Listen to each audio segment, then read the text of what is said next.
You ask Tiger to solve. This deals with linear equations with one unknown.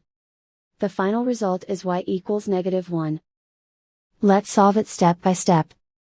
Simplify the expression. Expand the parentheses. Simplify the arithmetic. Swap sides.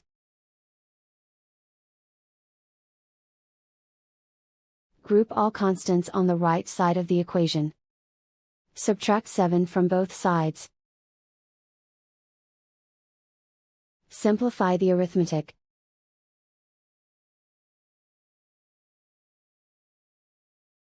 Isolate the y.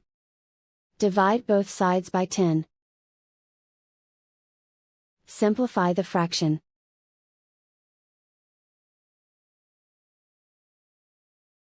And so the final result is y equals -1.